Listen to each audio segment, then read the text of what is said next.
Halo guys, lo pasti udah nggak asing kan sama Singapura?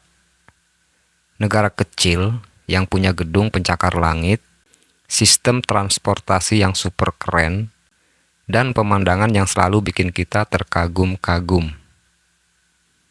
Tapi, pernah nggak sih lo penasaran? Gimana caranya negara kecil yang cuma sekitar 700 km ini bisa jadi superpower ekonomi dunia? Nah, di video kali ini gue bakal cerita tentang Singapura. Dari awal mereka terbentuk sampai bisa jadi negara maju yang kita kenal sekarang. Stay tune karena ceritanya seru banget.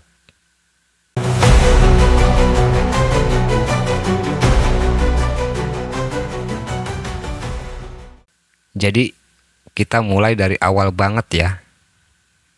Sekitar abad ke-14, Singapura dulunya cuma sebuah pulau kecil yang namanya juga belum dikenal luas. Waktu itu, pulau ini cuma jadi tempat transit buat pedagang-pedagang dari Cina, India, dan daerah lainnya yang melintas di jalur perdagangan. Tapi, belum ada negara atau pemerintahan yang serius di sana. Masih terhitung Lost Island. Sekitar abad ke-19, Singapura mulai dikenal lebih luas ketika Inggris datang dan bikin koloni di sini. Kenapa Inggris pilih Singapura? Karena posisinya yang strategis banget di jalur perdagangan Asia Tenggara.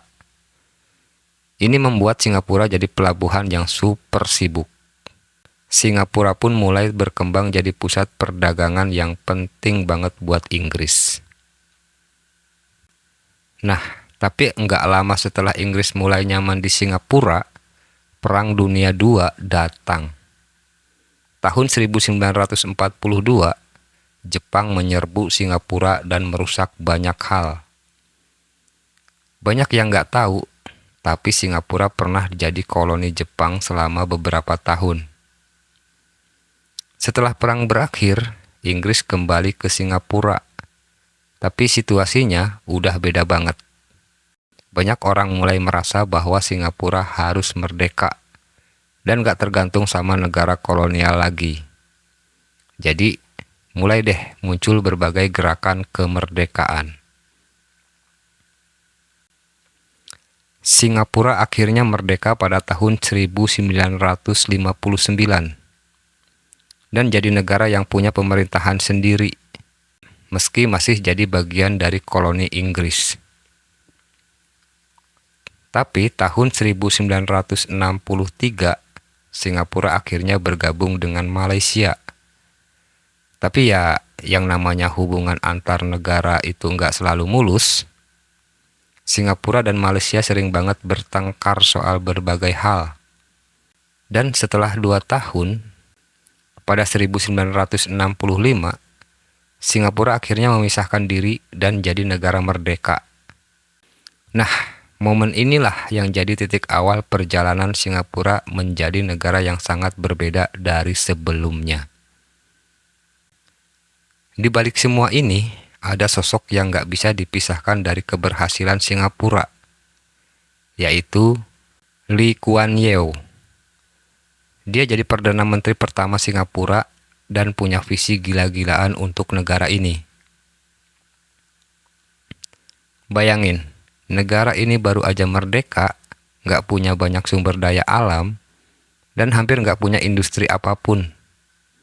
Tapi Lee Kuan Yew punya pemikiran yang sederhana tapi tajam.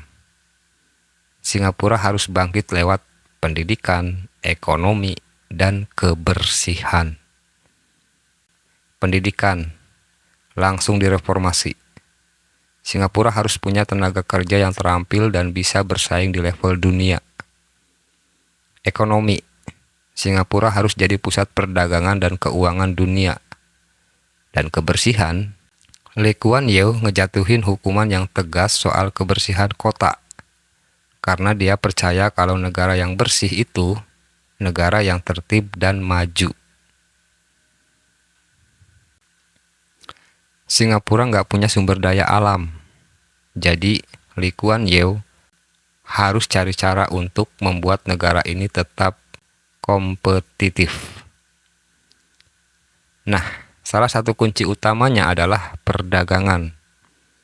Singapura jadi pelabuhan utama di dunia, tempat semua kapal besar berhenti dan nganterin barang ke seluruh dunia.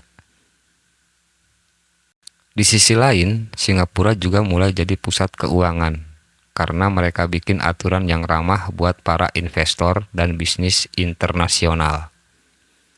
Singapura mulai masuk dalam global market yang bikin ekonomi mereka berkembang pesat. Lee Kuan Yew juga tahu bahwa supaya bisa bertahan, Singapura harus punya industri dan teknologi yang maju. Jadi, dia mulai ngedukung perkembangan teknologi dan inovasi. Bahkan, Singapura jadi salah satu negara pertama di Asia yang ngembangin sektor bioteknologi dan fintech.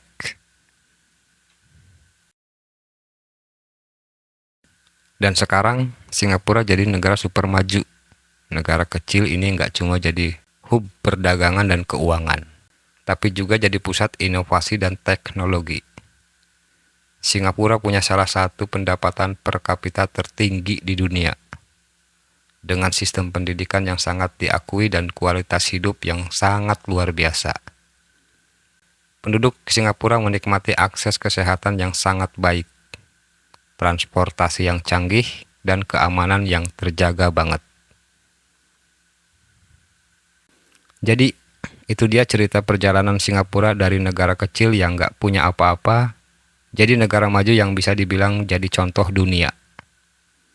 Semua itu berkat kepemimpinan yang visioner dari Lee Kuan Yew, dan fokus yang kuat pada pendidikan, ekonomi, dan inovasi. Kalau negara besar Singapura aja bisa bangkit dan jadi pemain utama, kita pun bisa kan? Semoga cerita Singapura ini bisa menginspirasi kita semua buat berpikir besar dan bekerja keras buat maju. Jangan lupa like, share, dan subscribe biar lo nggak ketinggalan video keren lainnya. Sampai jumpa di video selanjutnya.